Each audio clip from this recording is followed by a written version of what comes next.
अंतर्गत परमधाम की लीला, महाकारण, महाकरण के बाद बरारब की लीला, ब्रज की लीला, रास की लीला, बरारब की लीला और जागनी ब्रह्मांड का संपूर्ण वृतांत बीतक के माध्यम से हम समझ सकते हैं। सुंदर साथ जी, बीतक निजानंद संप्रदाय का प्राण है। बीतक के माध्यम से हम निजानंद संप्रदाय को समझ सकते हैं और बीतक के माध्यम से सभी धर्म संप्रदायों का विचार बीतक के माध्यम से हम समझ सकते हैं। सुंदर साथ जी, बीतक जो है धर्ममय जीने की कला सिखाती है, जीवन जीने की कला सिखाती है। बीतक लोक मंगल और आत्म कल्याण का संदेश देती है।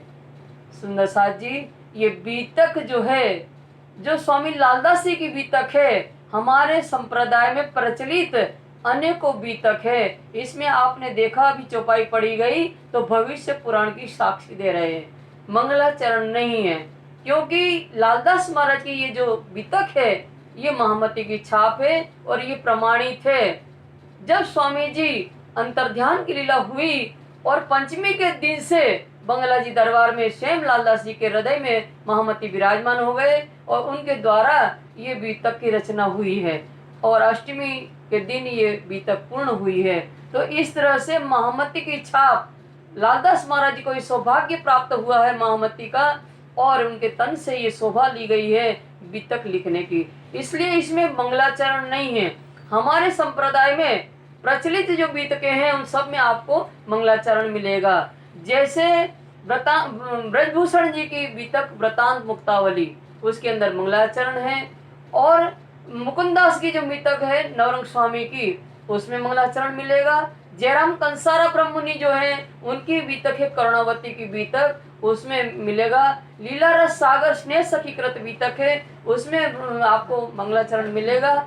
महराज चरित्र जो है बख्शी हंसराज की, उसमें भी आपको मिलेगा। लीला रस सागर स्नेह सखी की जो बीतक है उसमें भी मंगलाचरण मिलेगा। निजानंद सागर जो है दीन भिकारी की बीतक है, उसमें भी मंगलाचरण मिलेगा। निजानंद चरणामृत जो है चरित्रामृत जो ये कृष्णदास शास्त्री की, उसमें भी मंगलाचरण मिलेगा।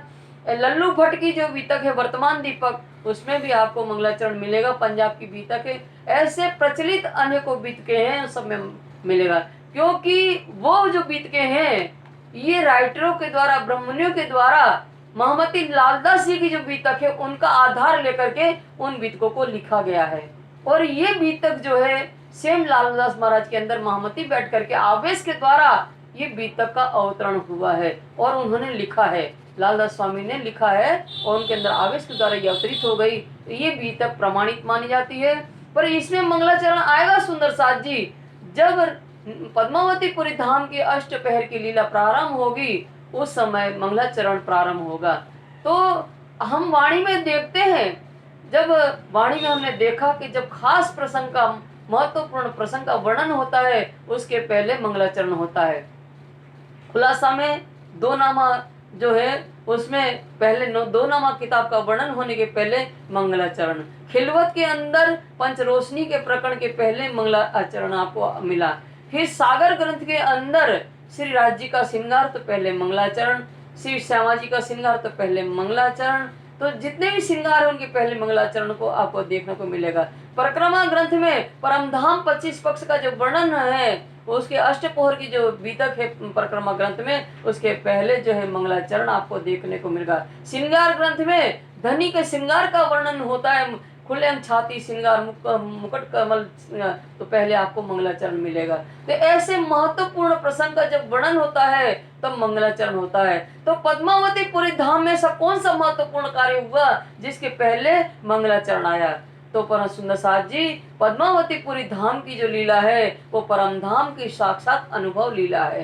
जो परम धाम में अष्टपोहर अपने प्रियतम के साथ ब्रह्मंगनाएं जो आनंद लेती है, वही आनंद, वही सुख पद्मावतीपुरी धाम में स्वयं पूर्ण ब्रह्म परमात्मा के अवतार स्वामी श्री प्राणनाथ जी हैं और ब्रह्मंगनाएं जो उनके साथ आई हुई हैं, वो ब्रह्मंगनाओं ने ब्रह्म के साथ लीला की है, वो स्वयं परम धाम का ही अनुभव लीला है पद्मावतीपुरी धाम की। तब इसके पहले मंगलाचरण आएगा।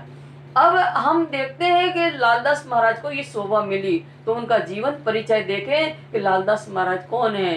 तो लालदास महाराज जो है ये सुदामापुर पोरबंदर के निवासी है। काठियावाड़ के लोहाना के प्रसिद्ध प्रतिष्ठित कुल में आपका जन्म हुआ। आपके 99 जहाज थे। आप बहुत बड़े व्यापारी लक्ष्मण सेठ के नाम से आप प्रसिद्ध थे। समुद्र किनारे के अनेकों प्रदेशों में आपका व्यापार चलता था। आप धर्म प्रेमी होने के नाते श्रीमद् गीता भागवत के आप बहुत ज्ञाता थे और कुरान के भी ज्ञाता थे। और आपके द्वारा रचित जो ग्रंथ है उसमें छोटी व्रत, बड़ी व्रत, माजजा और बड़ा मसौदा आपके द्वारा रचित ग्रंथ है, जिसमें सबसे महत्वपूर्ण है बीतक साहेब। और आप अनेकों भाषा के जानकार हैं। स्वामी लालदास जी कच्छी, सिंधी, मारवाड़ी, गुजराती, हिंदी, खड़ी ब्रज, संस्कृत, अरबी और फारसी भाषा ऐसे अनेकों भाषा के जानकार हैं। श्री जी आप जागनी का कार्य करते हुए सबसे प्रथम बार जब ठट्ठा नगर पहुंचे संवत 1726 में, तब श्री जी का आपसे मुलाकात हुई थी। तब से लेकर के आप धर्म कार्य में लगे हुए थे और श्री जी के साथ आप 24 वर्ष तक रहे और उनकी छाया की भांति उनके साथ रहे। और श्री जी आप जब कोई भी कार्य करते थे तो आपसे मंत्रणा अवश्य करते थे। ऐसे स्वामी लालदास जी को महामती की शोभा प्राप्त हुई है। बंगला जी दरबार में बैठ करके ये बीतक लिखने का उन्होंने कार्य प्रारंभ किया था। पंचमी के दिन से 30 चौथ की पंचमी श्रावणवती पंचमी के दिन से प्रारंभ हुआ ये काम और अष्टमी भादो सूर्य अष्टमी तक ये कार्य पूर्ण हुआ। और जैसे कार्य पूर्ण हुआ उन्होंने श्री जी के चरणों में साष्टांग दंडवत किया और उन्हें उनकी रूह को अपने हृदय से लगा लिया। ये जो बीतक लालदास स्वामी की प्रमाणित है, इसको आप सुनेंगे। अब हम देखेंगे कि आपको देखा भी आपने कि भविष्य पुराण की साक्षी दिया, तो भविष्य पुराण की साक्षी लालदास जी महाराज देकर के बात कर रहे हैं। क्यों कर रहे हैं? तो भविष्य में जो भी घटना घटित होती है वो भविष्य पुराण में लिखी होती है। और व्यास जी ने ही 4 वेद, 6 शास्त्र और 18 पुराणों की रचना की है।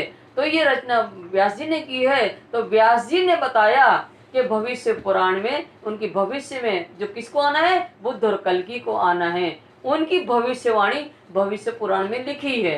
तो ये भविष्य पुराण में क्यों लिखी है, कैसे पता इनको व्यास जी को कि बुद्ध और कल्कि आएंगे? ये तो अक्षरातीत के अवतार है, क्योंकि कलश वाणी में 24 अवतारों का वर्णन जब किया है तो उसमें स्वामी स्वयं कर रहे हैं कि सुके अवतार सौ वर्णया पर बुधमा रहो जाई, ये भी सीधा न कह सको तो केम कहे लीला ते। ये तो अक्षरातीत नहीं लीला हमारी जे हमारे अक्षरातीत की लीला के अवतार है बुद्ध और कल्कि। इसलिए सुखदेव मुनि के बुद्धि से परे थे। श्रीमद् भागवत कथा में दूसरे स्कंद में सुखदेव मुनि ने 24 अवतारों का वर्णन किया, जिसमें 22वां अवतार जो श्री कृष्ण का है उनका तो वर्णन कर दिया, पर 23वां 24वां बुद्ध और कल्कि को आना है वो उनकी बुद्धि से परे थे, इसलिए उनका वर्णन अच्छे से नहीं कर पाए। तो अब वो बुद्ध और कल्कि कब आना है, तो स्वयं व्यास जी ने जो 18 पुराणों की रचना की है और श्रीमद् भागवत की भी रचना की है, तो अब कह रहे हैं कि कब आएंगे, तो भविष्य पुराण में लिखा है। तो वो भविष्य पुराण की साक्षी दे रहे। तो भविष्य पुराण में लिखा है व्यास जी ने, तो व्यास जी को कैसे पता चला? तो पार्वती ने बुद्ध और कल्कि के आने के बारे में कि 28वें कलयुग में आएंगे शंकर जी ने, जब शंकर और पार्वती पृथ्वी का भ्रमण करने के लिए निकले थे, उस समय ये विंध्याचल के पर्वत ऊपर उन्होंने अपना शीश झुकाया था शंकर जी ने। तो उन्होंने पूछा कि अनाथ आप तो 14 लोक के मालिक हो और आपने इस पर्वत पर क्यों सिर झुकाया? तो उन्होंने कहा इस भूमि पर बुद्ध और कल्कि आएंगे और इंद्रासा नाम देवी आएंगी और सारे मानव को आत्म कल्याण का ज्ञान दे करके और उनको सबको अखंड मुक्ति देने वाले हैं। तो उन्होंने कहा वो कब आएंगे? तो फिर वो अमर कथा उनको सुनाई। तो कहाँ पर सुनाई? कैलाश पर्वत पर सुना रहे हैं। कैलाश पर्वत कर उमा को ले गए और वो अमर कथा सुनने से प्राणी अमर हो जाता है। तो इसलिए उन्होंने क्या किया, 3 बार वहां दाढ़ लगाई जोर जोर से शंकर जी ने, जिससे सब पशु पक्षी उड़ गए। पर जो तोता था उसका अंडा था, वो कैसे उड़ता? तो अंडा वहां रहा आया और उसके प्रति ध्यान नहीं दिया और सारे पशु पक्षी सब उड़ गए। और उमा से कहा, हे उमा, मैं अमर कथा सुनाने जा रहा हूँ, तो आप बीच में हुंकारा भरते जाना। हाँ हाँ करते जाना। उमा ने कहा ठीक। तो उमा को बता रहे हैं, उमा ये 14 ये लोक का ब्रह्मांड है जिसके हम स्वामी हैं। ये 14 लोक के ब्रह्मांड के ऊपर अष्ट आवरण आए हुए हैं। अष्ट आवरण के ऊपर प्रणव ज्योति स्वरूप है, इसके ऊपर ज्ञान शक्ति गायत्री है, इसके ऊपर मोह तत्व है, इसके ऊपर सात शक्ति इच्छा शक्ति सात शून्य है, इसके ऊपर आदि नारायण का स्थान है, इसके ऊपर शून्य निराकार है। ये पूरा ब्रह्मांड जो है क्षर ब्रह्मांड है और ये चारों प्रकार के प्रलय होते हैं। नित्य नैमित्तिक प्राकृतिक महाप्रलय में सब नष्ट हो जाता है। हे उमा इसके ऊपर बेहद भूमिका है। तो बेहद का जब ज्ञान देने लगे, उमा पात्र न होने के कारण उसको उनको नींद आ गई उमा को। तो वो जो अंडा था वो बेहद की बात अखंड की बात को सुनकर के वो फूट गया। फूटा तो अंडा, उसमें से सुख माने तोता, तोता को ही सुख बोलते हैं संस्कृत भाषा में। तो वो सुख जो है सुन रहे हैं, तो उनको बता रहे हैं कि बेहद की वाणी अव्याकृत का जब ज्ञान देने लगे अखंड का, तो वो तो हुंका दे रहा है तोता और वो तो सो गई थी। तो उन्हें शंकर जी ने देखा कि उमा तो सो गई, ये हुंका कौन दे रहा है। तो उन्हें देखा रहे ये तो तोता अमर हो जाएगा। तो उनको मारने के लिए पीछे पीछे दौड़े। तो व्यास जी की पत्नी उस समय सर धो करके स्नान करके खड़ी थी, संध्या वंदना कर रही थी। तो उनके अंदर समा गए वो तोता। तो इस तरह से बाहर बैठ गए शंकर जी। अब ये 9 महीना से भी ऊपर समय हो गया, 12-13 महीना बाहर निकल नहीं रहे, क्योंकि भय था कि वो मार डालेंगे हमें। तो फिर उन्हें विनती किया व्यास जी ने कि उनको आने दो, बाहर हमारी पत्नी को कष्ट हो रहा है। फिर उनको जब बाहर आए तो जंगल की तरफ सुखदेव भागे। तो सुखदेव के द्वारा व्यास जी ने यह अमर कथा सुनी थी, ये तो उन्होंने व्यास जी ने भविष्य पुराण में लिखी है। तो इस तरह से व्यास जी के द्वारा, तो व्यास जी के द्वारा जो है उनको उस भविष्य पुराण में लिखी गई। तो बता रहे, तो वो भविष्य पुराण में लिखा है कि वेद जी जो है व्यास वेद भविष्य पुराण में की साक्षी देते कहते हैं कि जब 17 युग चारों युगों का राजाओं का वर्णन कर रहे हैं, तो चारों युगों का राजा का वर्णन व्यास जी ने भविष्य पुराण में लिखा है। और उसके बाद जब कलयुग का 20वां राजा होगा उस समय बुद्ध और कल्कि को आना है। तो उस बात की जो है साक्षी देते हुए स्वामी लालदास जी बता रहे हैं, वचन जो है व्यास के ताको कहो विचारे। तो वचन जो है व्यास के ताको करो विचार। व्यास जी ने जो भविष्यवाणी की है भविष्य पुराण में कि बुद्ध और कल्कि आएंगे, कब आना है तो 20वां राजा कलयुग का होगा, उस समय आएंगे। तो जो व्यास जी ने भविष्यवाणी के रूप में जो वचन लिखे हैं उन वचनों को वचन विचार करना है कि बुद्ध और कल्कि को आना है। सतयुग के राजा 17 राजा सतयुग में, एक भयो राजा कृत्य। तो अब चारों युग के राजा बता रहे हैं कि सतयुग के 17 राजा हो जाएंगे और त्रेता के 29 राजा होंगे और द्वापर के 19 राजा और 20वां राजा कलयुग का होना है। तो बुद्ध और कल्कि को आना है और अक्षरातीत की लीला की अवतार है सुंदर साथ जी ये।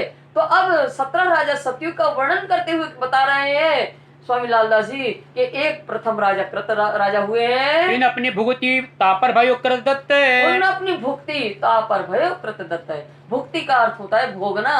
तो ये कृत राजा जो हुए उन्होंने अपने शासन को सत्कर्मों के द्वारा उसका शासन का उपयोग किया और उन्होंने अपनी प्रजा को सुख दिया। तो उसका सुख का उपभोग भी उन्हें अच्छी तरह से कर। उसके बाद कृतदत्त नाम के राजा हुए हैं। ऊपर अंत भयो फिर मुचकुंदवा होए। उसके बाद अंत नाम के राजा हुए भारत भूमि पर, उसके ऊपर मुचकुंदवा नाम के राजा हुए। तो मुचकुंदा राजा क्या है सुंदर साथ जी, ये सारे राजाओं से हमारा कोई तात्पर्य नहीं है सुंदर साथ जी, फिर भी हम एक एक आपको राजाओं की कहानी बताएंगे क्योंकि ये ऐसे पराक्रमी राजा हो गए, ऐसा हम आपको बताएंगे। तो ये जो है ये 17 राजा सतयुग के त्रेता 29 के हमारा कोई अंश नहीं, ये साक्षी के रूप में है कि कलयुग में इतने होंगे, द्वापर में इतने होंगे, त्रेता में इतने, सतयुग में इतने होंगे। तो इनकी साक्षी देते हुए बता रहे। तो मुचकुंदा राजा कौन है, तो मुचकुंदा राजा बहुत पराक्रमी और विजयी राजा थे और देवताओं को राक्षस लोग जो परेशान करते थे तो देवता स्वयं मुचकुंदा राजा के पास आए और कहने लगा कि आप हमारी रक्षा करिए।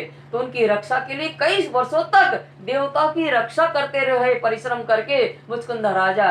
जब देवताओं को उनके सेनापति के रूप में कार्तिकेय मिल गए, तो कार्तिकेय जब मिल गए सेनापति के रूप में, तब देवताओं ने कहा मुचकुंदा से कि आपने हम लोग की रक्षा इतने वर्षों तक की है और आपने अपने राज्य का सुख उपभोग को परित्याग करके, अपने जीवन का सुख उपभोग को परित्याग करके हमारा परिश्रम करके हमारी रक्षा की है, इसलिए मांगो हम आपकी सेवा से प्रसन्न है, क्या चाहते हो। तो मुचकुंदा ने कहा कि हमें इतना चाहिए, बहुत दिन से थके हैं, तो हम निद्रा का वरदान चाहते हैं कि आप हमें सोने का वरदान दो, हम आराम करना चाहते हैं। उन्होंने कहा ठीक है राजा, आप आराम करिए, सोइए, और कोई भी मूर्ख आपको बीच में जगा देगा तो आपकी दृष्टि खुलेगी, तो वो जो है भस्म हो जाएगा आपकी दृष्टि पड़ने से। तो ऐसा वरदान मिल गया। तो ये कुछ एक गुफा में जा करके मुचकुंद राजा सो गए। अब क्या हुआ कि बहुत साल हो गए इनको सोते हुए, इनको जागृत भी करना है। और कालियावन राक्षस जो है कृष्णों के पीछे पड़ गया उनके ऊपर आक्रमण करने के लिए, कालियावन राक्षस। तो कालियावन राक्षस को भी मारना है, वहां मुचकुंद राजा को भी जगाना है। तो श्री कृष्ण ने लीला क्या किया कि कालियावन के सामने से होके दौड़ लगाई, उनने भागे आगे आगे, तो पीछे पीछे कालियावन भागा। तो उस जिस गुफा में मुचकुंद राजा सो रहे थे उसी गुफा में कृष्ण गए और क्या किया, अपने पीताम्बरी जो थी छोड़ करके मुचकुंद राजा को उड़ा दिया और खुद छिप गए उस गुफा के अंदर। तो वो मुचकुंद आया पीछे पीछे, तो उसने वो कालियावन राक्षस जो पीछे पीछे आया तो उन्होंने कहा अरे वाह, यहाँ आकर के सो गए हो, ऐसा करके एक लात मारी। तो मुचकुंद राजा की आंख खुली तो उनकी दृष्टि उनके ऊपर पड़ी, तो कालियावन राक्षस जो था वो भस्म हो गया। तो इस तरह से ये मुचकुंद राजा है। ताऊ पर भैरवानंदे तापर कंबु कय सोये। उसके बाद भैरवानंद नाम के राजा हुए, उसके बाद कंबु राजा हुए, ताऊ पर आदि भयो, फिर हरनाकुश कयो नाम है। और फिर उसके बाद आदि नाम के राजा भारत भंग पे हुए, और फिर हरणाकश्यप हुए। तो ये हरणाकश्यप कौन है, तो हम आपको बताते हैं कि ये ब्रह्मा जी के जो पुत्र हैं, कश्यप मुनि ब्रह्मा जी के पुत्र है, सृष्टि के रचयिता है ब्रह्मा जी, उनके पुत्र कश्यप है। इनकी दो पत्नियां दिति और अदिति। तो दिति से जो है राक्षस वगैरह हिरण्यकश्यप वगैरह राक्षस की उत्पत्ति हुई दिति नाम की पत्नी से, और अदिति नाम की पत्नी से इंद्रादि देवता वगैरह की उत्पत्ति हुई। तो देवता और दानवों की उत्पत्ति कश्यप ऋषि से हुई है। तो ये दिति के गर्भ से ये हिरण्यकश्यप, हिरणाक्ष और हिरण्यकश्यप ये दो हुए। तो ये दोनों कौन है, तो ये विष्णु भगवान के द्वारपाल थे, जय और विजय। जय और विजय द्वारपाल है विष्णु भगवान के। तो इनके मानसिक पुत्र जो है ब्रह्मा जी के, सनकादिक वगैरह जो है वो वहां दर्शन करने के लिए वैकुंठ गए विष्णु भगवान के। तो ये दोनों द्वारपाल थे। तो इन्होंने कहा कि आप कौन हो, तो इन्होंने अपना परिचय दिया सनकादिकों ने और कहा हम विष्णु के दर्शन करने आए हैं। तो बोले अभी आप नहीं आ सकते हो, वहां दर्शन करने नहीं जा सकते हो।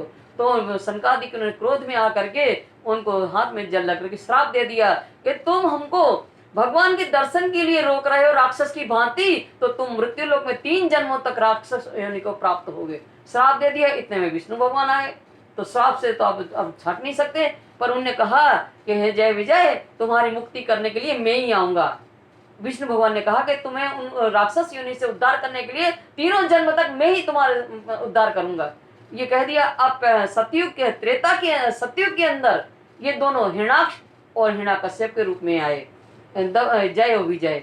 और फिर त्रेता में रावण और कुंभकर्ण के रूप में आए दोनों, और राम ने मारा। और यहाँ इनको मारेंगे, कश्यप को, हिरणाक्ष को और हिरण्यकश्यप को नरसिंह अवतार हिरण्यकश्यप को मारेंगे, और हिरणाक्ष को वराह अवतार मारेंगे, विष्णु के ही अवतार।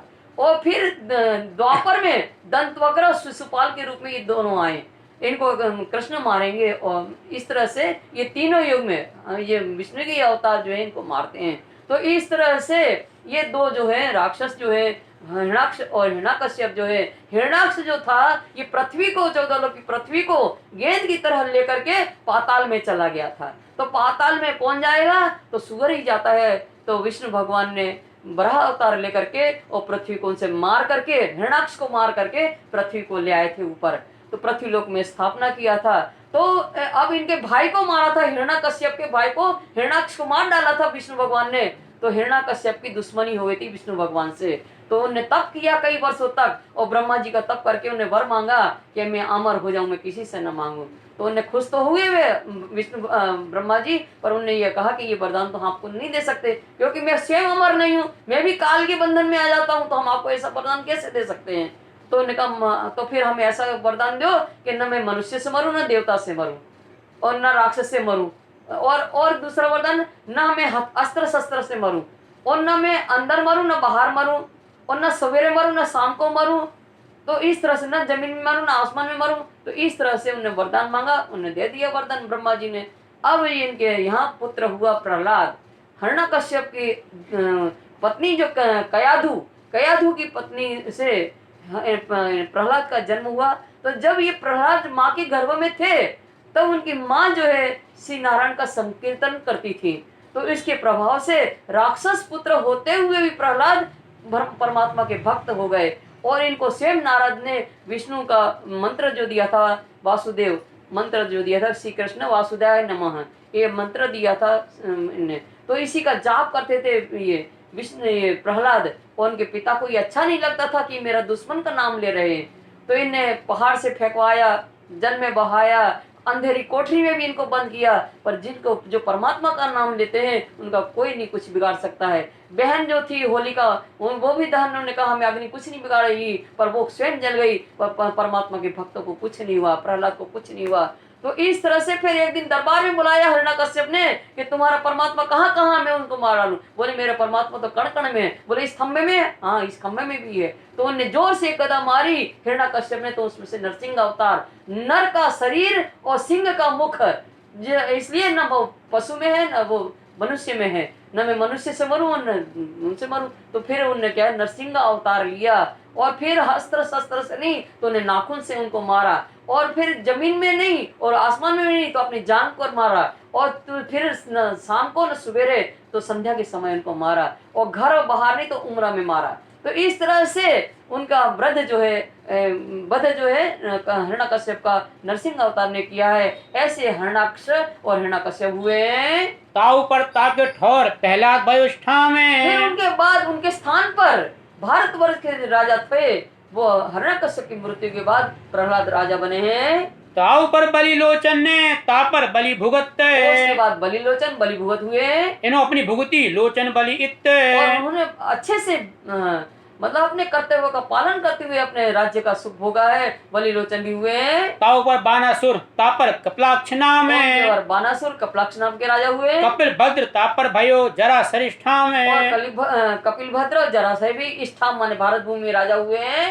तापर धूम ऋषि कहो ये 17 सतयुग के। लास्ट 17वां राजा है धूम्र ऋषि। ये सतयुग के 17 राजाओं का नाम आपको बताया गया अभी। अब कहो त्रेता के 29 नाम भये। लालदास जी कहते हैं कि भविष्य पुराण में जो लिखा है उसके 29 राजा त्रेता के, उनके नाम सुनिए आप। त्रेता युग के राजा प्रथम तो ब्रह्मा कहो तापर मारिच नाम है। ब्रह्मा हुए त्रेता युग में, फिर मारिच नाम के राजा हुए। तापर कश्यप भयो फिर सूरज इष्ठा में। फिर कश्यप नाम के राजा त्रेता युग में, फिर सूरज भी हुए। तापर तक्षत्र भयो तापर अक्षभा हो नाम है। तक्षत्र और अक्षभय नाम के राजा त्रेता युग में हुए। ताऊ पर अरणभा विश्वामित्र इष्ठा में। उसके बाद अरणभा, और उसके बाद त्रेता युग में विश्वामित्र। विश्वामित्र कौन है? ब्रह्मषि ऋषि है ये विश्वामित्र, और बहुत तपस्वी है विश्वामित्र। तो ये तपस्वी हैं, बहुत तप करते हैं विश्वामित्र। एक बार क्या हुआ, महर्षि जो वशिष्ठ जी हैं वो भ्रमण करते हुए निकले तो इनके आश्रम में पहुंचे, विश्वामित्र के आश्रम में पहुंचे। विश्वामित्र जी ने वशिष्ठ जी का बहुत सम्मान किया, आदर सत्कार किया, और जब वशिष्ठ जी जाने लगे उनके आश्रम से तो 1000 वर्ष का तप का जो फल है वो भेंट में दे दिया उन्हें। और जब फिर वो लेकर के आ गए, अब एक बार विश्वामित्र भ्रमण करते हुए उनके आश्रम में पहुंचे वशिष्ठ जी के, खूब आदर सत्कार उनने भी किया। पर जब ये जाने लगे विश्वामित्र जी तो वशिष्ठ ने क्या किया, अपने सत्संग का आधे क्षण का फल, सत्संग का आधे क्षण का फल उनको भेंट में दिया। ये आधे क्षण का जो सत्संग का फल पा करके विश्वामित्र बहुत दुखी हुए। इनने तो हमारा अपमान किया, हमने तो इनको 1000 वर्ष का तपस्या का फल दिया, इनने हमें क्या दिया, आधे क्षण सत्संग का फल दिया। ये तो इन्होंने हमारे बहुत अपमान किया है, इनको ग्लानि हुई। फिर इन्हें कह ही दिया, वशिष्ठ से कह दिया विश्वामित्र ने, अरे तुमने मेरा अपमान किया, तुमने मुझे क्या दिया, मैंने तो तुम्हें 1000 वर्ष की तपस्या का फल दिया, तुमने आधा क्षण का फल दिया। तो बोले नहीं विश्वामित्र, ये जो आधे क्षण का जो सत्संग का फल है तुम्हारी 1000 तपस्या से ज्यादा बढ़कर के। बोले ऐसा कहीं हो सकता। दोनों में विवाद हुआ। दोनों निर्णय करने के लिए पाताल में शेषाई नारायण के पास गए। तो पाताल में शेषाई नारायण कहते हैं मेरे ऊपर ही 14 लोक की पृथ्वी का भार है, अपने अपने तपोबल से और सत्संग के फल से इसको लेकर के धारण सिर पर खड़े हो तो हम अपना निर्णय करें। तो सबसे पहले विश्वामित्र के सिर पर रखा, तो 1000 वर्ष की तपस्या का फल लेकर के वो खड़े हुए तो वो डिगमगाने लगे। तो फिर उन्होंने वहां से उठा करके वशिष्ठ के सिर पर रख दिए। वो आधे क्षण के सत्संग के प्रभाव से वो खड़े रहे। तो फिर विश्वामित्र ने न्याय करो, शेषाई विष्णु, अरे न्याय तो हो गया। तो सुंदर साथ जी, सत्संग का ही प्रभाव है कि आधे क्षण में अगर सत्संग को ध्यान से सुन लो और उस सत्संग को अपने आचरण में उतार लो तो मनुष्य जो है 84 लाख योनियों के जीवन जो चक्कर से मुक्त होकर के अखंड में पहुंच सकता है। ऐसा फल है आधे क्षण सत्संग का। तो और कुसंग क्या होता है? कुसंग अधोगति को ले जाता है मनुष्य, और सत्संग आत्मा का कल्याण करने वाला है। फिर महामंत्र भयो तापर भयो चिमन्ने, फिर 13 युग में महामंत्र चिमन नाम के राजा हुए। ताऊ पर राजा भयो नाम भद्र उत्पन्न, उसके बाद जो राजा हुए उनका नाम उद्रभवन नाम है। तापर त्रिशंकु भयो तापर हरिश्चंद्र होए, और उसके बाद त्रिशंकु राजा हुए। त्रिशंकु राजा त्रिबंधन के पुत्र हैं। तो त्रिशंकु क्या है कि चंडाल योनि को प्राप्त हुए थे उनके गुरु पूर्व श्राप से। तो फिर क्या हरिश्चंद्र ने अपने तपोबल से उनको सशरीर स्वर्ग भेजा, और देवताओं ने क्या किया कि सशरीर यहाँ नहीं आ सकते हो स्वर्ग में, तो उनने वापस उनको लटकाया। तो फिर इनने अपने तपोबल से किया, तभी उल्टे बीचों बीच लटके हुए हैं आज भी त्रिशंकु जो हरिश्चंद्र के पिता हैं, और सत्यव्रत धारी जो है हरिश्चंद्र हुए हैं। तापर रोहितास नाम मान धाता कय सोए, और उसके बाद हरिश्चंद्र के पुत्र रोहित, हरिश्चंद्र ने कोई औलाद नहीं हो रही थी, पर नारद जी के कहने पर उन्होंने वरुण देवता की आराधना किया। वरुण देवता के आशीर्वाद से रोहित नाम के पुत्र हुए हैं। जो सत्यव्रत हरिश्चंद्र है उनका पुत्र रोहित, उनके बाद मानदाता हुए। फिर राजा सगर भयो फिर आशा मित्र हो नाम है, फिर उसके बाद राजा सगर हुए, और सगर के पुत्र आशामित्र है। तो सगर राजा कौन है? तो सगर राजा जो है बहुत धार्मिक महापराक्रमी विजयी राजा हैं सगर। इन्होंने 99 यज्ञ किए थे, अश्वमेध यज्ञ 99 कर लिए थे, और 100वां यज्ञ करना था इनको अश्वमेध। और इनके 60,000 सगर के 60,000 पुत्र है। तब विजय के लिए विजय घोड़ा छोड़ा गया 100वें यज्ञ के लिए। तो जब घोड़ा छोड़ा गया तो इंद्र ने देखा कि ये 100 यज्ञ इनके पूरे हो जाएंगे तो मेरा इंद्रासन ले लेंगे। तो इंद्र ने क्या किया, उस घोड़े को चोरी करके और कपिल मुनि के आश्रम के पास जाकर के बांध दिया, और फिर चले गए इंद्र। तो अब ये घोड़ा कहीं नहीं मिला। सगर राजा ने अपने 60,000 पुत्र को घोड़ा खोजने के लिए भेजा, वो कहीं नहीं मिला। तो उनके जो पुत्र थे उन्होंने पृथ्वी को फोड़ करके पाताल में जब गए तो कपिल मुनि के आश्रम के पास कपिल मुनि ध्यान कर रहे तपस्या, और वहीं घोड़ा बंधा है। तो उन्होंने सोचा कि ये घोड़ा का चोर यही है, कपिल मुनि ही है। तो उनको जैसे ही कुछ कहा तो कपिल मुनि तप कर रहे थे, तो आंख खुली तो उनके 60,000 पुत्र भस्म हो गए। 60,000 पुत्र भस्म हो गए। जब वे वापस नहीं लौटे तो उनने अपना नाती जो था, जो नाती नाम का है आशामित्र नहीं, अंशुमान उनका नाती जो था उनको भेजा कि खोज के आओ, तुम्हारे चाचा लोग कहाँ गए, अभी तक क्यों नहीं आए। तो अंशुमान खोजते कपिल मुनि का उन्होंने ध्यान किया और कपिल मुनि की विनती किया। तो कपिल मुनि ने कहा कि तुम्हारे चाचा का उद्धार जो है वो तो सब भस्म हो गए, पर गंगा जी को लाओ, गंगा जी के आने से उनके द्वारा पवित्र उनके आत्मा कल्याण होगा। तो गंगा जी को वहां से लाना है स्वर्ग से। कैसे लाए? तो आसुमन और भगीरथ और दिलीप, भगीरथ और दिलीप तीनों ने तप किया। तप करके गंगा जी को प्रसन्न किया। गंगा जी कहते हैं पृथ्वी पर आने को तैयार हैं, पर मेरे वेग को कोई धारण करने वाला मिलना चाहिए। मेरा इतना तीव्र वेग होगा कि मैं स्वर्ग से जब आऊंगी तो पृथ्वी को फोड़ करके मेरे सातल में चली जाऊंगी। तो मेरे वेग को धारण करने वाला कोई मिले। तो तीनों ने शंकर जी से प्रार्थना किया। शंकर जी ने अपने जटा में गंगा जी को लिया और गंगा जी फिर उनके जटा से अवतरित हुई। तो गंगा जी गंगोत्री होते हुए, ऋषिकेश होते हुए, हरिद्वार होते हुए और बनारस प्रयाग होते हुए, पाटन होते हुए वो गंगा जी वहाँ कलकत्ता गंगा सागर में मिली। और कलकत्ता में गंगा सागर में वहीं उनके 60,000 जो पुत्र थे सगर के वो वहां भस्म हुए थे। तो गंगा सागर गंगा के प्रभाव से उनकी सबकी मृत्यु हुई। वहीं कपिल मुनि का आश्रम भी है। तो इस तरह से एक गंगा जी आई है। तावत भागीरथ भयो दिलीप ज्येष्ठा फिर में उनके पुत्र भागीरथ हुए, उसके बाद दिलीप हुए, वो भारत वर्ष के राजा से पराक्रमी राजा है। तापर रघु भयो फिर अजन इष्ठा में त्रेता युग में रघु हुए, और फिर रघु के पुत्र, रघु कौन है? प्राण जाए परम वचन न जाए से रघुवंश में अज नाम के राजा हुए हैं। तापर भयो दशरथ फिर रामचंद्र नाम में अज के पुत्र दशरथ हुए, और दशरथ के पुत्र ही अवतारी राम हैं। जो 24 अवतार में राम अवतार है, वो राम अवतार पुरुष हुए। तापर लव भयो तापर अंत भाने ऐसे मर्यादा पुरुषोत्तम राम के बाद उनके ही पुत्र लव राजा हुए। उसके बाद अंतभाम नाम के तापर राजा हुए। कैलकी तापर बबरवाने उसके बाद कैलखी और बबरवान राजा हुए। ताव पर सुदर्शन तापर अग्निवरण और क्या सुदर्शन और अग्निवरण भारत के राजा हुए। ये 29 त्रेता महीने भय राजा ऊपर धरन भय राजा ऊपर धरण, ये 29 राजा है त्रेता युग में हुए, और भय राजा ऊपर धरण, धरण माने पृथ्वी पर, भारत की भूमि पर ये 29 राजा त्रेता युग में हुए। द्वापर के राजा 19 भय द्वापर में प्रथम इंद्र नाम है। तो 19 राजा जो है द्वापर युग में हुए, उसमें प्रथम जो है कौन राजा हुए? इंद्र नाम के राजा हुए। तापर भयो चंद्रमा फिर पूर्व राजस्थान में चंद्रमा फिर पूर्व नाम के राजा हुए।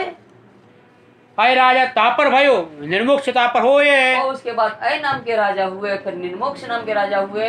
तापर शांतनु भयो चित्र राजा कायो सोए फिर उनके बाद शांतनु, फिर चित्र नाम के राजा हुए। तापर विचित्र भयो तापर भयो व्यास उसके बाद विचित्र नाम के राजा हुए, उसके व्यास हुए। तो संतनु राजा जो है भीष्म पिता के पिता है।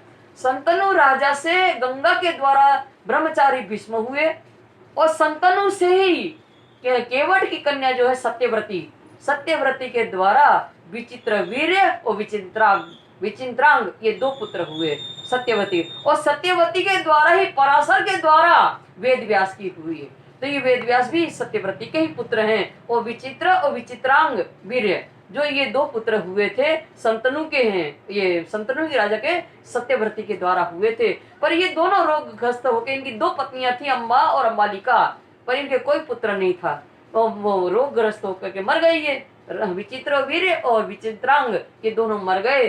तो फिर जो है उनने कहा, सत्यव्रती ने व्यास जी से कहा, जो पराशर से सत्यव्रती के ही पुत्र है व्यास जी, जिन्होंने 4 वेद 6 शास्त्र 18 पुराण रचना जो की है वेद व्यास, वो वेद व्यास से कहा कि तुम्हारा भाई जो है निर्वंशी होकर चले गए हैं, उनकी 2 पत्नियां हैं, उनका वंश नहीं चलेगा, तुम कुछ करो।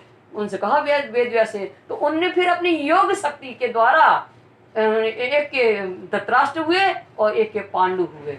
तो पांडु धृतराष्ट्र के जो है पत्नी गंधारी, उनसे 100 कौरव हुए, और पांडु के 2 पत्नियां थी कुंता और भद्रा, कुंती और भद्रा, ये दोनों से 5 पुत्र हुए, 5 पांडु कहलाए, और उनका ही पुत्र अर्जुन है, वो राजा हुए हैं। ताव पर पांडु भयो फिर अर्जुन राजा आस और उसके बाद पांडु का पुत्र जो है अर्जुन है, वो आसमान इस भारत वर्ष के राजा हुए हैं। तापर अहिरपरन कुमार फिर क्षेत्रनख नाम है कुमार और क्षेत्रनक्ष नाम के राजा हुए। ताव पर संतनु भयो बलिवान इष्ठा में फिर संतनु दूसरे संतनु नाम के राजा हुए, फिर बलिक्ष नाम के राजा हुए। तापर निर्माण भयो तापर परिचक्षु होए, और निर्माण फिर बलिचक्षु नाम के राजा हुए। तापर परीक्षित भयो फिर जन्मे कयो सोए। फिर उसके बाद परीक्षित, द्वापर के अंत में परीक्षित नाम के राजा हुए, और परीक्षित नाम के राजा के शासन काल में कलयुग ने प्रवेश किया। परीक्षित राजा द्वापर के अंत में हुए हैं। तो ये परीक्षित राजा कैसे थे? ये भी विजयी राजा थे, दयावान थे, साधु संतों पर दया करते थे, ब्राह्मणों को सम्मान देते थे। ऐसे ये राजा थे, चक्रवर्ती राजा थे, और इनके राज्य में प्रजा बहुत सुखी थी। बहुत ऐसे ही परीक्षित राजा थे। तो इनके राज्य में कलयुग ने प्रवेश किया। एक दिन क्या हुआ, परीक्षित जो है जंगल में भ्रमण कर रहे थे, तो उन्होंने एक अजीब दृश्य देखा। क्या दृश्य देखा? ये एक काला कलूटा आदमी जो है बैल को जोर जोर से मार रहा है, और पास में खड़ी गाय जो रो रही है। तो इन्हें ये देखा, तो इन्हें पूछा, ये भाई, ये तुम लोग कौन हो? ये क्या कर रहे हो? क्या हो रहा है ये सब? राजा परीक्षित ने पूछा। तो कलयुग ने कहा कि ये बैल जो है धर्म है, और गाय जो खड़ी है ये पृथ्वी है, और मैं कलयुग हूँ, कली हूँ, और मेरा समय आ गया है प्रारंभ करने का, मैं कलयुग हूँ। तो उन्होंने कहा, मेरे राज्य में मेरे होते हुए तुम्हारी साहस कैसे हुई, हिम्मत कैसे हुई मेरे राज्य में प्रवेश करने के लिए? ऐसा कहते हुए मैं तुम्हें मार डालूंगा। तो राजा परीक्षित ने मारने के लिए आक्रमण किया कलयुग के ऊपर, तो उन्होंने चरण पकड़ लिए कलयुग ने राजा परीक्षित के, कि आश्रय में आने वालों को आप मार नहीं सकते, ये आपका धर्म नहीं है। इस और फिर मेरा समय प्रारंभ हो गया है, इसलिए हे राजा आप मुझे ऐसा स्थान दे दो कि वहां मैं पड़ा रहूंगा। तो राजा परीक्षित ने उनको 4 स्थान दिए। जहां मदिरा पान होता हो, सुरापान होता हो, वहां तुम रहना। जहां हिंसा होती हो वहां तुम रहना। और जहां परस्त्री गमन होती हो वहां तुम रहना। और जहां जुआ खेला जाए, जहां जुआ खेला जाए तब वहां रहे। ऐसे 4 स्थान। तो ये 4 स्थान, जहां हिंसा होती है, जहां जुआ होता है, जहां परस्त्री गमन होता है, जहां मदिरा पान होता है, वहां कलयुग का प्रभाव होता है, वहां कलयुग रहते हैं। जो ऐसे व्यक्ति हैं वे कलयुग के ही हैं, कलयुग का ही स्वरूप है ऐसे जो करते हैं ये काम। तो ये दज्जाल कलयुग का ही ये 4 स्थान में वास है। तो फिर कलयुग ने कहा है राजा ये तो 4 स्थान निष्कृत है, कोई अच्छा तो एक स्थान दे दो हमें। तो उन्होंने कहा, राजा ने, ठीक है, जो अनीति से कमाया हुआ, अनीति से कमाया हुआ और बगैर उसका कमाया हुआ जो धन है वो सोना, उसमें तुम्हारा वास हो। अनीति से कमाया हुआ सोना जो हो उसमें तुम्हारा वास हो। जो नीति पूर्वक परिश्रम से कमाया हुआ उसमें नहीं, जो अनीति से और बेईमानी से कमाया हुआ जो सोना हो उसमें तुम्हारा वास हो। ऐसा हमने कह दिया। तो ठीक है, कलयुग ने कहा ठीक है। अब एक दिन क्या हुआ, राजा परीक्षित जो है अपने दादा के भंडार कक्ष में गए। भंडार में सब कुछ रखा था, भंडार खोला उन्होंने, भंडार में गए तो उनको एक राज मुकुट खूब सुंदर दिखाई दिया। उन्होंने अपने सिर पर रख लिया वो मुकुट को। वो मुकुट क्या था कि वो जरासिंह का था मुकुट, और उनके दादा भीमसेन जो है उनको मार करके लाए थे। तो मुकुट में वो अनिति था वो, तो उनके अंदर कलयुग ने प्रवेश किया। तो इनको ये मुकुट पहना, इनको तो पता नहीं कि उन्हें ये मुकुट धारण किया, ये मुकुट बहुत सुंदर है और ऋषि मुनियों के दर्शन करने के लिए हम जाए मुकुट पहन करके। और राजा जो है परीक्षित उस मुकुट को धारण कर उसमें कलयुग बैठ गया और उसको पहने हैं सिर पर और ऋषि के दर्शन करने के लिए गए। तो ऋषि के दर्शन करने के लिए गए तो सबसे पहले श्रमिक ऋषि के आश्रम में पहुंचे। तो श्रमिक ऋषि जो है ध्यान कर रहे थे, तप कर रहे थे। तो इन्हें कहा, कलयुग बैठा है मुकुट में, उसने कहा मैं तुम्हारे देश का राजा हूँ, मुझे प्यास लगी है, मुझे पानी दो। वो तो तप कर रहे थे, उन्हें ध्यान नहीं दिया। तो अरे ये तो ढोंगी है, तप करने का बहाना कर रहा है, मेरा अपमान कर रहा है। तो वहीं एक बड़ा सांप जो मरा हुआ पड़ा था उन्हें उठाया और श्रमिक ऋषि के गले में डाल दिया। ये बच्चों ने देखा, वहां खेल रहे थे। तो बच्चे ने क्या किया, उनका जो पुत्र था श्रृंगी ऋषि, श्रमिक ऋषि के पुत्र श्रृंगी ऋषि थे, उनको बताया कि तुम्हारा पिता का अपमान किया है राजा ने। तो श्रृंगी ऋषि को गुस्सा आया, क्रोध आया, तो उन्हें जल लिया अंजलि में और श्राप दिया कि जिसने मेरे पिता का अपमान किया वो 7वें दिन तक्षक नाग डसने से उसकी मृत्यु हो जाए। तो ये जब श्राप पड़ा, अब यहाँ इनको पता चला पिता को, श्रमिक ऋषि को, उनको भी दुख हुआ कि ऐसा पराक्रमी राजा इनको श्राप दे दिया क्रोध में। और वहां जब घर पहुंचे परीक्षित राजा मुकुट उतारा तो ये तो दयावान थे, सबके ऊपर दया भाव रखने वाले। तो इनको होश आया, अरे मैंने क्या अनर्थ कर दिया, तो मेरे से अनर्थ हो गया। बहुत पश्चाताप करने लगे। इतने में ऋषि जो श्रमिक उन्हें कहलवाया, हे राजा आपको 7वें दिन तक्षक नाग से डसने से आपकी मृत्यु है, इसलिए राजा आप वो मुक्ति का उपाय करें, 7 दिन में आप मुक्ति का उपाय कर लो। राजा पराक्रमी थे और सत्यवादी भी थे। ये बात सुन करके तो दुख तो लगा, पर प्रसन्नता से उन्होंने स्वीकार किया उसको। और फिर अपना जो बेटा था उनका जन्मजय, उनको अपना राजपाट दे करके, जबकि इनकी आयु मात्र 35 वर्ष की थी, और फिर ये चले गए। जब गंगा जी के तट पर गए ये, और वहां ऋषि मुनियों ने सुना, बड़े बड़े जो ऋषि मुनि थे उन्होंने सुना कि परीक्षित राजा को 7 दिन में उनकी मृत्यु होने वाली है, और 7 दिन में इनको मृत्यु के इनका कैसे इनको मुक्ति दिलाई जाए 7 दिन में।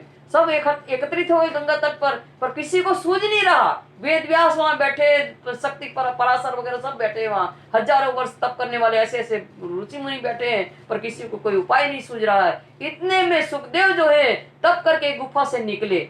सुखदेव की आयु है 16 वर्ष की आयु है, सिर पर लंगोट धारण करते हैं और श्याम वर्ण के बड़ी बड़ी जटाएं हैं। और बच्चे जो है पत्थर मार रहे, धूल फेंक रहे, नागा बाबा करके चिल्ला रहे हैं। और उनको आते देख कर जो जितने भी बड़े बड़े हजारों वर्ष के पुराने ऋषि मुनि थे सब खड़े हो गए उनके सम्मान करने के लिए। उनके वेद व्यास उनके पिता और दादा परिसर और सबके परदादा ये सारे खड़े हो गए उनके सम्मान के लिए। और जब इनको आके देखा तो उन्हें संकेत किया यही तुम्हें मुक्ति दिला सकते हैं परीक्षित को उन लोगों ने। तो फिर राजा परीक्षित ने उनके चरण पकड़ लिए कि जिनकी मृत्यु 7 दिन में हो उसको कौन सा ऐसा सत्कर्म करना चाहिए कि जिसकी मुक्ति हो जाए, आत्मा की मुक्ति हो जाए और बात बड़ा ना आना पड़े।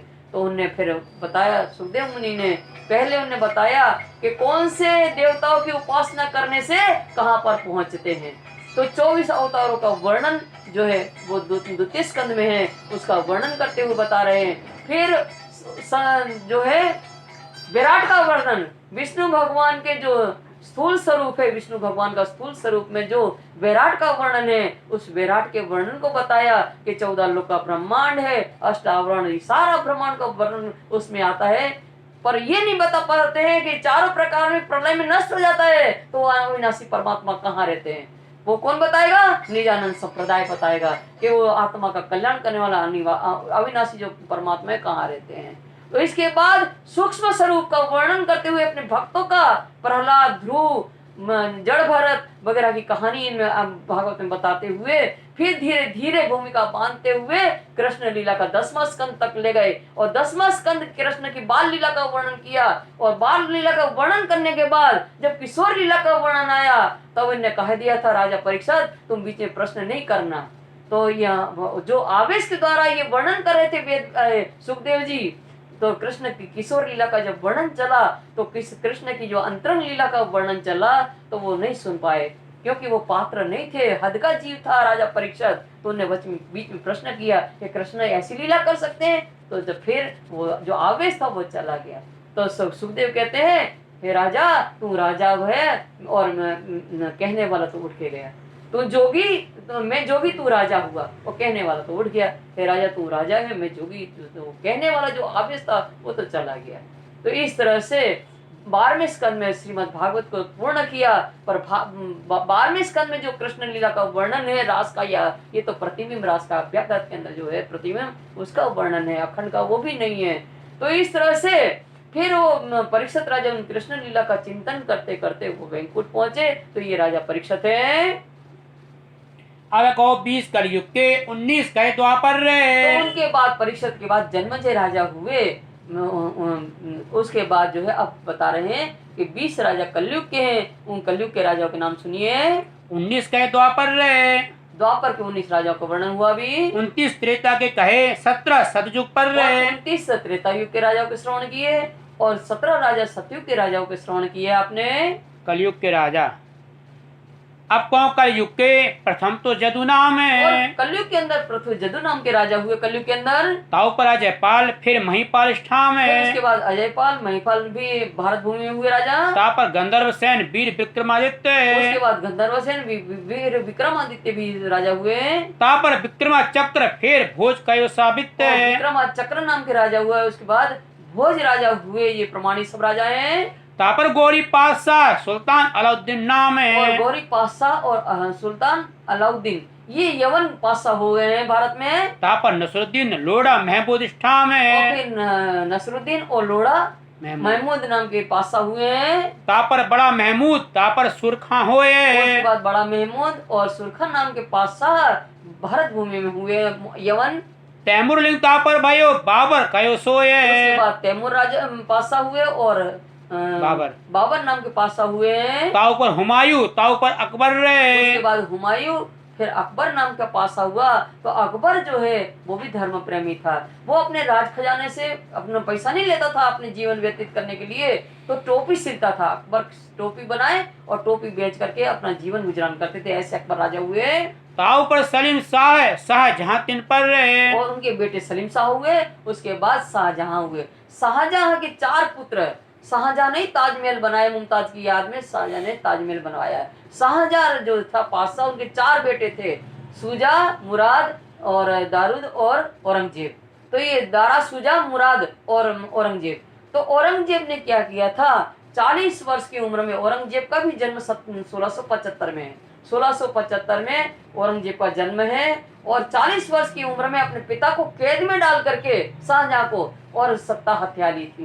तो दीन की पातशाही, दुनिया की पातशाही 40 वर्ष की उम्र में औरंगजेब ने दुनिया की पातशाही लिया। और मेरठ ठाकुर का भी जन्म 1675 में है और 40 वर्ष की उम्र में उन्होंने दीन की पातशाही संभाली। दीन माने धर्म की पातशाही ने संभाली। तो इस तरह से जो शाहजहां हैं, इनके 4 पुत्र हैं। ता ऊपर औरंगजेब ये कलयुग के नाम है। उसके बाद जो है 20वां राजा जो है औरंगजेब है। तो स्वामी वेद व्यास जी कहते हैं ये 20वां राजा, कलयुग का राजा जो औरंगजेब है, आगे अवतार होएगा बुद्ध कलंक की ठाम है। आगे अवतार होएगा बुद्ध कल की ठाम। इसी वचनों के बारे में कह रहे हैं वेद व्यास जी। उन वचनों पर विचार करो कि जब 20वां कलयुग में 20वां राजा होगा, औरंगजेब का शासन काल चलता होगा, उस समय अवतार होना है कौन सा? बुद्ध और कल की। विजयन बुद्ध निष्कलंक का एक अवतार नहीं, बुद्ध और कल की 2 अवतार, 23वां अवतार, 24वां अवतार। आगे अवतार होगा बुद्ध कल की इष्ठाम। इष्ठाम माने भारत की भूमि में कलयुग के अंदर जब 20वां राजा औरंगजेब का शासन काल चलता होगा, तब बुद्ध और कल की को आना है। और किसकी लीला के अवतार है? ये अक्षरातीत पूर्ण ब्रह्म परमात्मा की लीला के अवतार है दोनों। सीमा मत गए साथ जी, शास्त्र गए यूं कर रहे। श्री स्वरूप स्वामी लालदास जी कहते हैं सुंदर साथ जी, शास्त्र कहे यूं कर। बुद्ध और कल्कि को आना है। उनकी भविष्यवाणी शास्त्र में इस प्रकार लिखी हुई है। हुक्म वेद कतेब में लाखों लिखी निशान। अपने आने की भविष्यवाणी पहले से हुक्म ने लिखवा दी थी। आगे अपनी बीतक सो लीजिए चित्त धर रहे। आगे अपने बीतक सुन लीजिए चित्त धर। क्योंकि ये जो बुद्ध और कल्कि किसके अवतार है? अक्षरातीत की लीला के अवतार है। इसलिए अब हमारी लीला प्रारंभ होनी है। निजानंद संप्रदाय की लीला प्रारंभ होनी है। हमारी बीतक है, हमारा वृत्तांत है ब्रह्मांड के संसार में अवतरण होने की। सो लीजो चित्त धर, उसको आप चित्त में धारण करना सुंदर साथ जी। तो ये हमारी जो बीतक हमारे ब्रह्मोमिनों की अवतरण की या बुद्ध और कल्कि की जो अक्षरातीत की लीला के अवतार है, इनका जो प्रसंग चलना है, तो हमारी लीला कहाँ से शुरू होगी? तो परम धाम में। हमारी परम धाम में हमारी परात्म बैठी है, वहां से हमारी लीला प्रारंभ होनी है।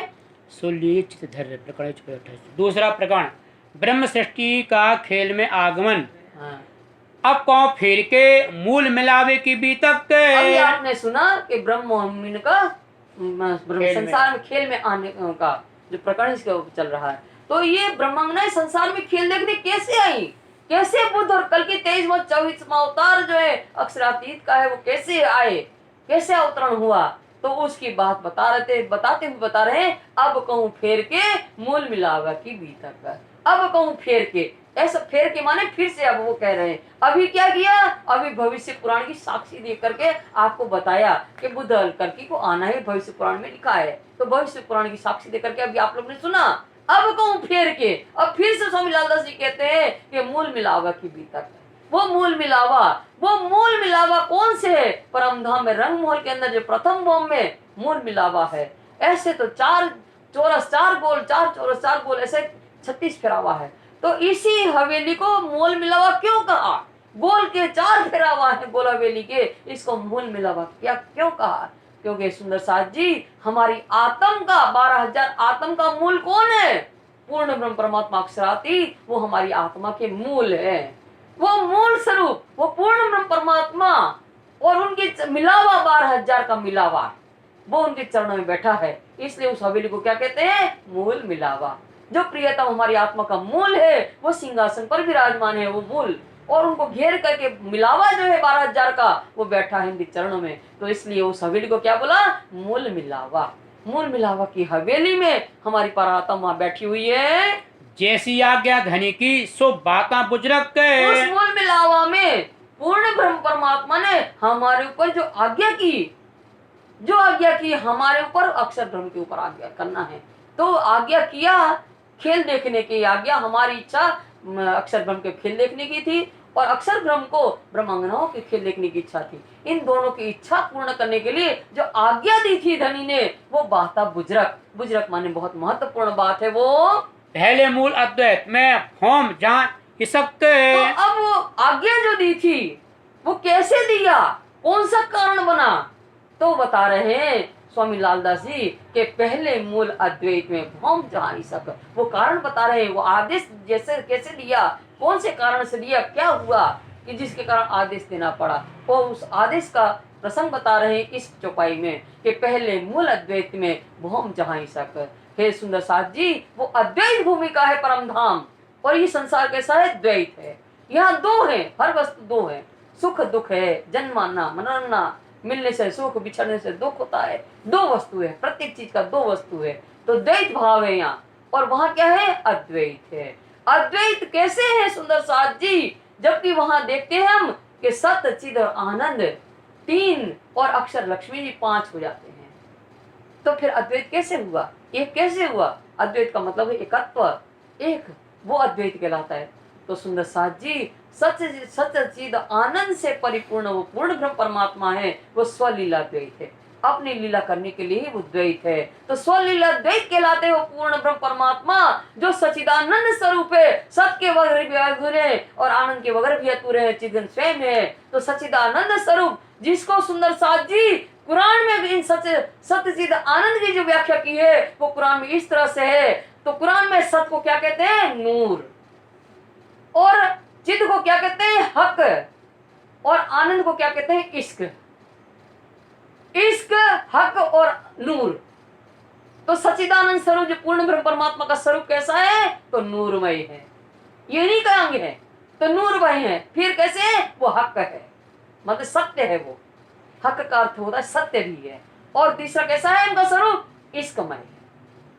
तो वो सच्चिदानंद स्वरूप जो है, जिसको कुरान में व्याख्या बताई गई है कि नूर, सत्य माने नूर, चिद माने सत्य, हक और आनंद माने इश्क, इन तीन का बताया हुआ है कुरान के अंदर। तो वो परमात्मा कैसे है, इश्कमय है, उनका स्वरूप नूरमय है, उनका स्वरूप ये तीनों उनके अंग है। और हक है, सत्य है, वो पूर्ण ब्रह्म परमात्मा। संसार जगत मिथ्या, ब्रह्म सत्य है, वो सत्य हक है, पूर्ण ब्रह्म परमात्मा नूरी स्वरूप है, इश्क का स्वरूप है। उनके ही नूर से, वो पूर्ण ब्रह्म परमात्मा के नूर से श्यामा मरा नहीं है, और उनके ही नूर से 12,000 ब्रह्मांगना है, और उनके ही नूर से पूरा 25 पक्ष है। एक तत्व का पूरा 25 पूरा परम धाम नूरमय है, इसलिए उनको राज कहते हैं। राज का अर्थ होता है स्वयं प्रकाशमान होते हैं राज, उनके प्रकाश से पूरा परम धाम प्रकाशित होता है, उनको राज कहते हैं। इस तरह से पूर्ण ब्रह्म परमात्मा का स्वरूप कैसा है कि वो नूरी है, इश्कमय है और हक है, सत्य है। ऐसा पूर्ण ब्रह्म परमात्मा तो कहते हैं पहले मूल अद्वैत में भौम जहाँ ईसक, वो ईसकमय भूमि है। ये कुछ भी नहीं था संसार, अब सुनिए मूल वचन प्रकार, जब नहीं उपजे मोह अहंकार, ना ईश्वर ना मूल प्रकृति तादिन की कहूँ आप अभी थी, ना ही निराकार, ना ही सुन, ना निर्गुण, ना निर्जन, न ईश्वर न मूल प्रकृति तादिन की कहूँ आप भी थे। कुछ भी नहीं था, न शून्य था, निराकार था, न कुछ भी नहीं था, न ईश्वर न मूल प्रकृति, कुछ भी नहीं था।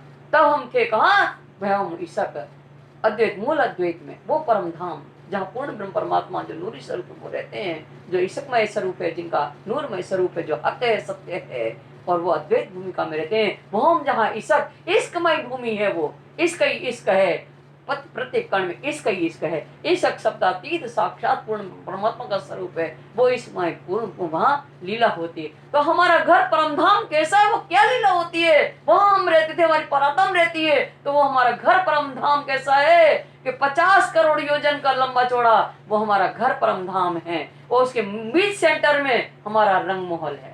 25 करोड़ योजन इस तरफ, 25 करोड़ उस तरफ, पश्चिम में, उत्तर दक्षिण, चारों दिशा में 25-25, और बीच में रंग, बीच सेंटर में वो रंग मोल हमारा कैसा है, 9 भौम 10वीं आकाशी का। और प्रत्येक भौम में अलग अलग लीला होती है सुंदर साथ जी। पहली भौम में रसोई की लीला, मूल मिलावा की हवेली, दूसरी भौम में बुलबुने की लीला होती है, तीसरी में झरोखा है, दहलान है, और चबूतरा की लीला होती है, वहाँ बाल भोग राजभोग रखते हैं, वहाँ लीला होती है तीसरी भौम की। और चौथी भौम में नरद की हवेली है, 5वीं में शयन लीला होती है, 6ठी भौम में सुखपाल के सुख लेते हैं, और 7वीं में 2 ताली के हिंडोले, 8वीं में 4 ताली के हिंडोले, और 9वीं में दूरदर्शी छज्जा है, और 10वीं आकाशी है। ऐसा सुंदर हमारा घर है जहाँ लीला होती है। तो वहाँ क्या लीला हम अपने प्रियतम के साथ करते हैं, इसका आनंद की लीला।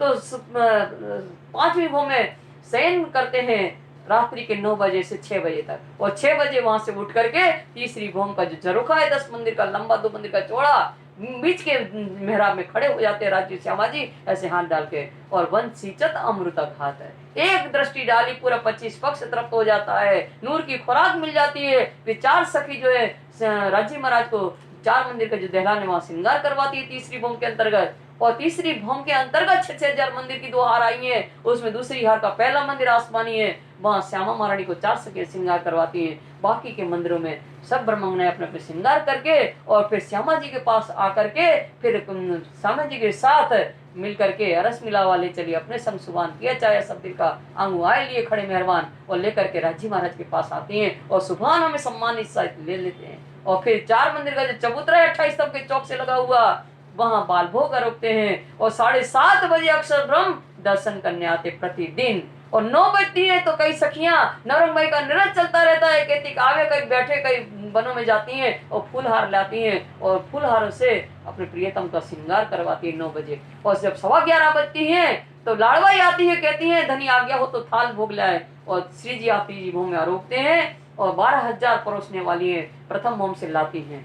तो इस तरह से प्रेम की लीला भोजन लीला होती है वहाँ। उसके बाद 12 बजे जो है श्री जी आप 12 से 3 शयन लीला करते हैं तीसरी भौम में ही नीले पीले बीच के रंग के मंदिर में। और सखियां अपने अपने जुट में 12 से 3 आनंद की लीला करती हैं, अपने प्रियतम के सुख का आनंद लेती वर्णन करती हैं। और जब 3 बजती हैं तो फिर आ जाती हैं सखियां सब नीले पीले मंदिर के सामने और राज जी महाराज कहते हैं आज कहाँ चलना है। तो लालदास स्वामी ने वर्णन किया है व्रत छोटी व्रत के अंतर्गत कि पास के 25 पक्ष में पास की सैर जो है अंधेरे पक्ष में करते हैं और दूर दूर की सैर बड़ी रंग छोटी रंग बन की नहर वगैरह में जाते हैं तो उजाले पक्ष में जाते हैं। और वह दूर जाते हैं तो तख्तर व विमान बैठ करके जाते हैं और सुपाल में बैठ करके पास की सैर करते हैं। तो 3 से 6 में क्या करते हैं 6 घड़ी लोरा में खेल, 1 घड़ी में झिलना और 1 घड़ी में श्रृंगार करते हैं। 6 बजे का समय हो जाता है सुंदर साथ जी। और जब उजाला पक्ष होता है तो 6 से 9 में वही वनों में वनफल रोकते हैं और वही नृत्य का आनंद लेकर के और सुखपाल को सीधी आज्ञा देते हैं 5 होम के झरोखे में लग जाते हैं और 5 होम में जाके हम शयन करते हैं 6 से 9 रात्रि के 9 से 6 बजे तक शयन करते हैं। और अंधेरे पक्ष में 6 बजे शाम को सुखपालों को आज्ञा देते हैं चांदनी चौक में उतारते हैं और 100 सीढ़ी भी चांदनी चढ़ के धाम दरवाजे होकर 28 स्तंभ के चौक में होकर के और रसोई की हवेली में भोजन लीला होती है। हमारे प्रियतम और हम सब साथ में बैठ करके वहाँ भोजन लीला का आनंद लेते हैं। फिर चौथी भौम में नवरंग भाई का नृत्य देख करके 5वीं भौम में शयन करने चले जाते हैं। सुंदर साथ जी ये हमारे अष्टप्रहर की लीला है। परम धाम में अपने प्रीतम के साथ ये सुख लेते हैं। सुंदर साथ जी जब जिस दिन खेल में आना था उसके दोपहर में क्या हुआ 3 से जब 6 बजे हम खेलने के लिए बाहर गए प्रियतम के साथ उस दिन कुंज निकुंज मंदिर में खेलने के लिए गए। और कुंज निकुंज के जो रेती है रमण रेती वो मुलायम रेशम जैसी है, घुटना गप जाए ऐसी रेती है। तो वहाँ कुंजवन की रेत में पिया चलो दौड़िए जाए जो जा को छूले थे सुता के आत्मिका है। रामत प्रारंभ हुई श्री जी आप आगे हैं और हमारे श्यामा महारानी जो है उनके पीछे दौड़ रही हैं और 12,000 उनके पीछे हैं। वो जब श्री जी आप घुटना गप जाने से बैठ गए तो वेग को पकड़ नहीं सकते दौड़ते आते हैं तो श्यामा महारानी उनके ऊपर और 12,000 उनके ऊपर। तब राज जी महाराज ने मन में ले लिया पहले लई हक्के दिल में। तो क्या लिया दिल में हक्के कि एक है साहिब अरस की और वाहिदत का ही सब ये दिखलाने रूह को पहले दिल में लिया हक पूर्ण ब्रह्म परमात्मा ने ये ले लिया अंदर अपने दिल में कि इनको हमारी साहिबी और ईसा की पहचान नहीं है। ये भाव ले लिया कि रूहे बेनिया थी बीच दरगाह 12,000 जाने ना आप अपनी साहिबियां आप पार सुध नहीं दुख सुख की न सुध बिरहा मिलाप न सुध एक ना दो की न सुख साच झूठ खबर है न सुध दोस्त न दुश्मन की न सुध दूर नजीक इस वास्ते खेल दिखाया ये बात दिल में आन झूठ निमना दिखाएगी रूह हो पहचान। ये किसी भी बात की सुध इन ब्रह्मांगनाओं को नहीं है।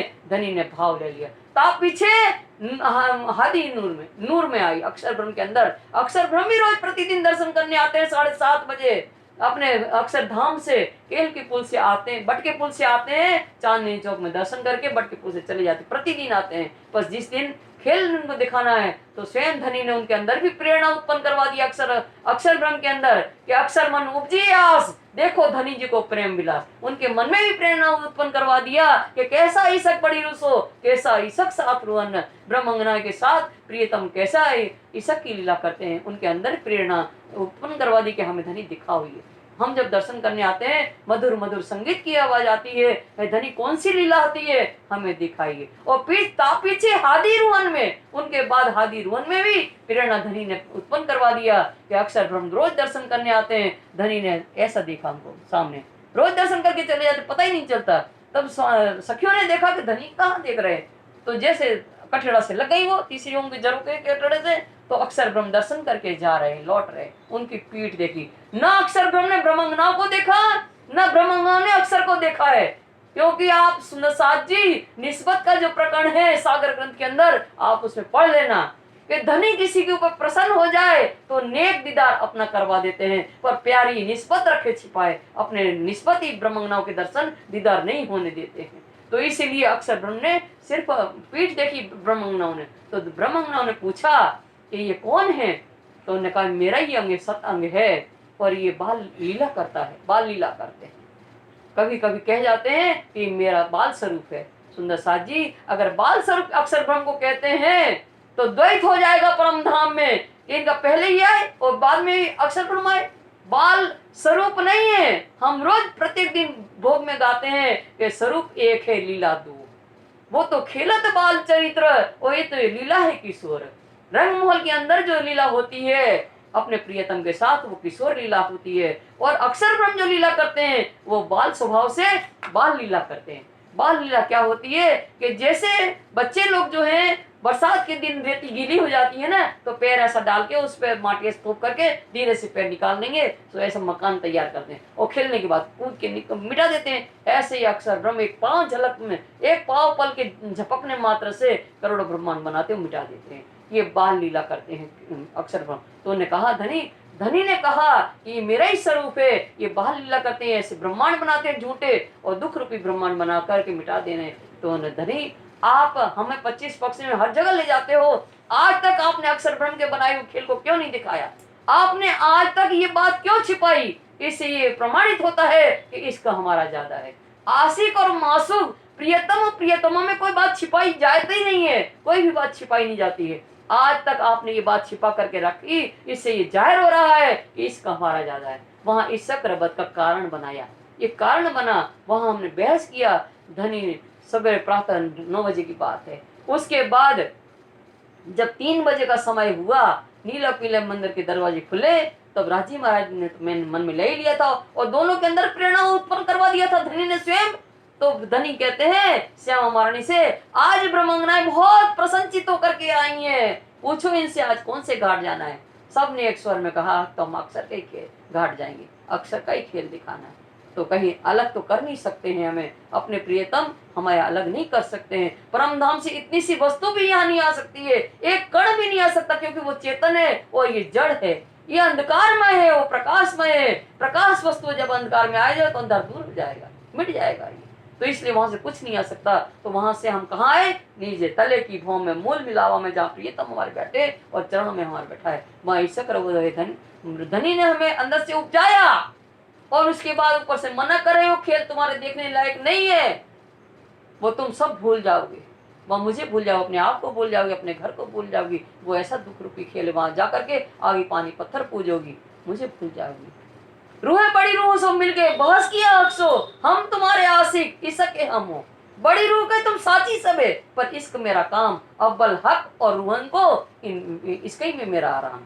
फिर जवाब रूहन को इनविद दिया हक, इश्क तुम्हारा भले पर मैं तुम्हारा आशिक।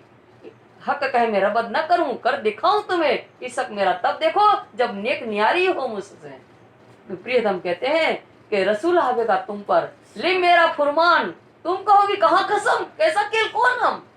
हादी मीठे सुकन हके, कहेगा तुम्हें रोए रोए, तुम भी सुनसन रोसी, पर होश में ना हो कोई। न मानोगे संदेशे, न मुझे करोगे याद, झूठा कबीला करोगी, झूठा लक्ष्य साध। फिर ब्रह्मंगना कहती है, जैसा साहेब कहते ऐसी कबू हमसे न होए, 100 बेर देखो अजमाए के, मोमिन करे न ऐसी कोई। रूहें एक दूसरे को कहे, तुम हो जो खबरदार, खेल लिखा है फरामोश का, जिन भूलो परवरदिगार। जो तू भूले तो मैं तुझे देवगी तुरंत जगाए, और मैं भूलू तो तू मुझे पल में दीजिए बताए। ऐसा एक बैठी है धनी, ऐसा कहीं हो सकता है? ऐसा कौन सा खेल है कि आपकी याद हमारे दिल से, हम आपका प्रेम हमारे दिल से मिटा देगा? खेल तो रज्जत वाला है, खेल तो हमें जरूर देखना है। ऐसा हो ही नहीं सकता है, एक बार नहीं 100 बार आजमाओ, हम आपको भूल नहीं सकते हैं। और अंदर से दहशत भी है कि धनी कहते हैं तो कहीं ऐसा ना कि हम भूल जाए, तो गले में बहियां डाल करके बैठी हैं। और फिर धनी कहते हैं कि धनिया श्री मोहम्मद कहीं बैठिया देख के, हक हंसते हैं हम पर, देखो खेल में भेलिया रहे क्यों कर, उठाऊं जुदे जुदे मुल्क को नए नए भेष बनाए। धनी हमारी बैठक को देख करके हंस रहे हैं।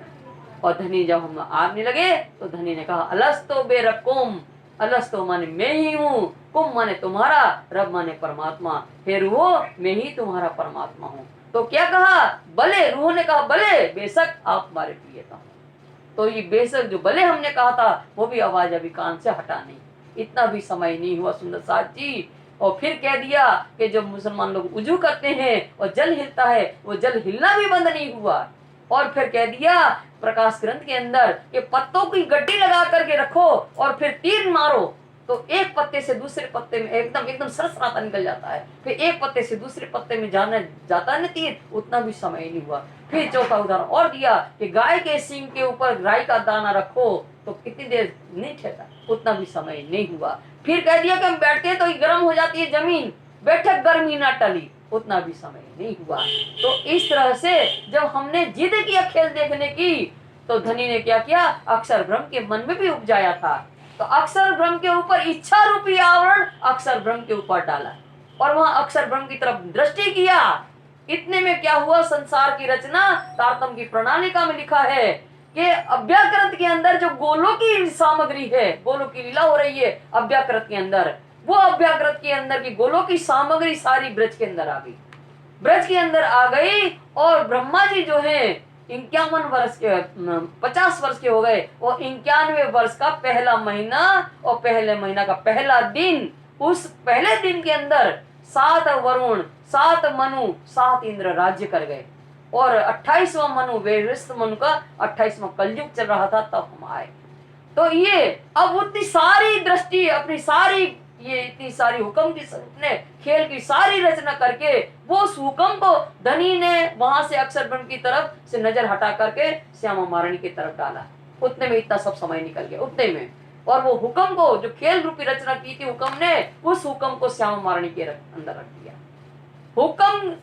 हुक्म के द्वारा इस संसार की रचना, खेल की रचना, उस हुक्म को उनके अंदर रखा। तो हुक्म रूपी आवरण श्यामा महारानी के ऊपर डाला। और जो एक क्षण का अबजो एक क्षण का अबजो जितने भाग के लिए, इतने एक क्षण का अबजो भाग कर दो, कितना हो जाए अबजो एक क्षण का, उतने भाग के समय, उतने समय के लिए धनी ने अपना इश्क खींच लिया। और हम क्या देख रहे हैं कि हम ध्यान के द्वारा जब हुक्म रूपी आवरण डाला ब्रह्मांड के ऊपर, तो हम क्या देखते हैं, दोनों अक्षर ब्रह्म और हम, जो अक्षर ब्रह्म जागृत में देखते थे, इच्छा रूपी आवरण उनके ऊपर डाला, वो भी सपने में आ गए। हम भी कहाँ पहुंचे, ब्रज के अंदर आ गए। ब्रज के अंदर क्या देखते हैं, ब्रज की लीला कल चलना क्या अभी चलना है, कल। तो सुंदर साथ जी, तो ये जो अभी चक्रवत महाकरण, अब कल जो हम ब्रज की लीला जो पहले जाएंगे, ब्रज देखेंगे, फिर रास में, फिर हम जागने के ब्रह्मांड में आएंगे। तो ब्रज की जो लीला है उसका वर्णन कल करेंगे।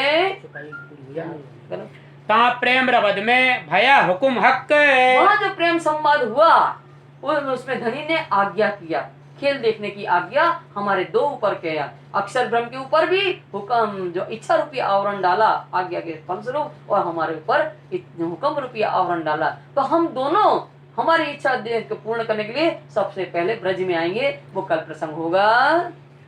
भया हुकुम हक, भया हुकुम हक, पहले मूल अद्वैत में, पहले मूल अद्वैत में, भों में जाय सके, भों में जाय सके, कहाँ प्रेम रबद में, कहाँ प्रेम रबद में, भया हुकुम हक, भया हुकुम हक, भया हुकुम हक, भया हुकुम हक। बोलो श्री प्राणनाथ प्यारे की जय, धाम के धनी की जय, आज के आनंद की जय, प्रणाम सुंदर। राम।